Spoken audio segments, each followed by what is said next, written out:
नमस्कार, मैं हूं Rahul Rajput. UP investor summit के जरिए योगी सरकार ने प्रदेश में औद्योगिकीकरण का जो नक्शा खींचा था उसे पूरा करने के लिए प्रदेश में नए उद्योगों के लिए जमीन की दरकार थी। यूपी में ऐसी तमाम बंद फैक्ट्रियों और उद्योगों की बेकार पड़ी जमीनों को कानूनी बंदिशों के तहत बेचा भी नहीं जा सकता था। ऐसी बेशकीमती जमीनों को उपयोगी बनाने के लिए प्राधिकरण ने उप विभाजन नीति में संशोधन किया है। अब लिक्विडेटर की मदद से बड़ी बीमार इकाइयों की जमीनों का विभाजन कर उसे नए उद्योग लगाने के लिए दिया जा सकेगा। इससे उद्योग धंधे बढ़ेंगे और रोजगार भी मिलेगा। देखिए हमारी खास पेशकश, मिलेगी जमीन, लगेंगे उद्योग।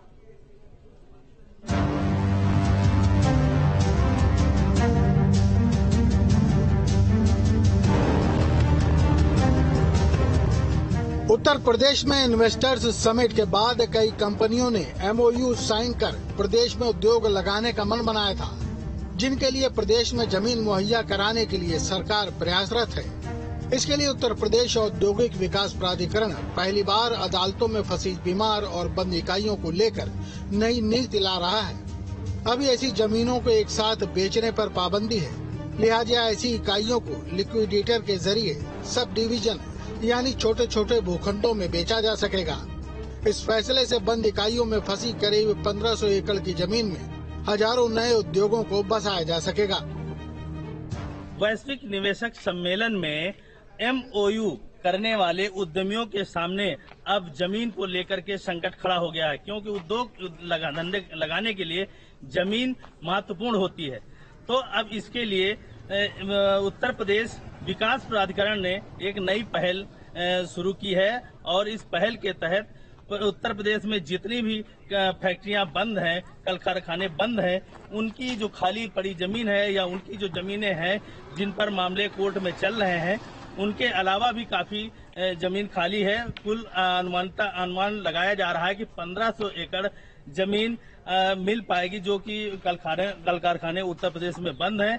और इस जमीन को अब उत्तर प्रदेश औद्योगिक विकास प्राधिकरण जमीन को बेचेगा और इसको बेच करके उद्योग धंधे लगाने के लिए उनकी मदद करेगा।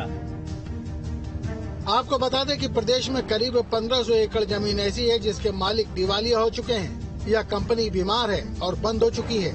यूपी में कानपुर, आगरा, रायबरेली, अमेठी और दूसरे जिलों में तमाम ऐसी ठप पड़ी कंपनियां हैं जो दशकों से बंद हैं और जो पूरी तरह से विकसित औद्योगिक क्षेत्रों में हैं। ऐसी जमीनों की कीमतें बेतहाशा बढ़ चुकी हैं, लेकिन समस्या ये है कि जमीनें डेप्ट रिकवरी ट्रिब्यूनल DRT और national company law tribunal NCLT में बैंकों और कोर्ट में लिक्विडेशन के जरिए लॉक हो चुकी हैं। बेकार पड़ी ऐसी बेशकीमती जमीनों को उपयोगी बनाने के लिए प्राधिकरण ने उप विभाजन नीति में संशोधन किया है, यानी अब लिक्विडेटर की मदद से बड़ी बीमार इकाइयों की जमीनों का विभाजन किया जा सकेगा।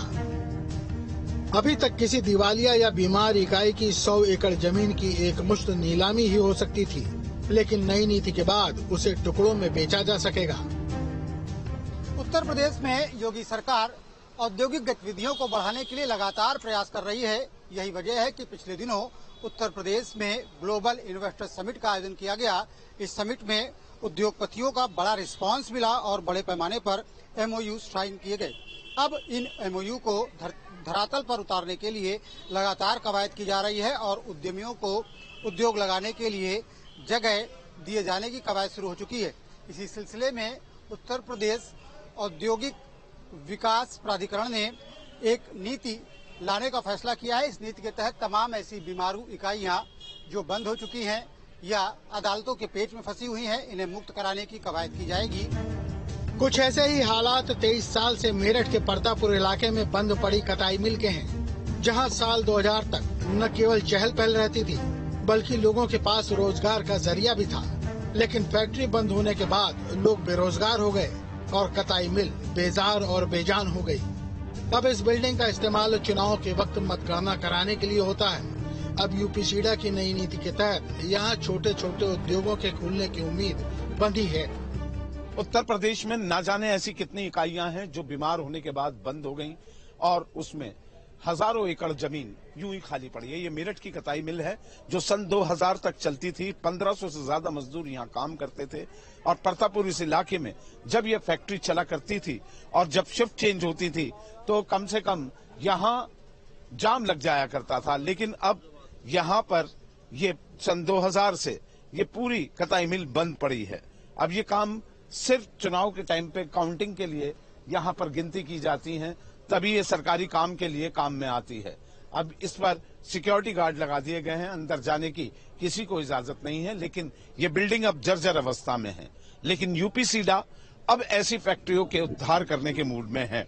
ऐसे उद्योगों को जो निवेश उत्तर प्रदेश में करना चाहते हैं लेकिन उनके पास भूखंड नहीं है, ऐसी बंद फैक्ट्रियों के भूखंड को उनकी जरूरत के हिसाब से काट काट कर उनको दिया जाएगा, जिससे उद्योग धंधे, नई इकाइयां चल सकें। ये फैक्ट्री जब चलती थी तो न केवल 1500 श्रमिकों का परिवार पलता था, उनके ऊपर अधिकारियों का परिवार पलता था। यहाँ ऑफिसर्स क्वार्टर्स भी हुआ करते थे, ऑफिसर्स बंगले भी थे, श्रमिकों के क्वार्टर भी थे, पूरी चहल पहल होती थी। उसके अलावा रोजगार के साधन बढ़े, क्योंकि जब ये फैक्ट्री चलती थी तो कर्मचारियों की जरूरत की चीजों के लिए बाजार लगते थे, कई और चीजों को वहां से कई और परिवार उससे पलते थे। यूपी सीडा पहली बार ऐसी नीति ला रहा है जिसे लागू करने से पहले लोगों का फीडबैक भी लिया जाएगा, फिर उसकी कमियों को दूर किया जाएगा।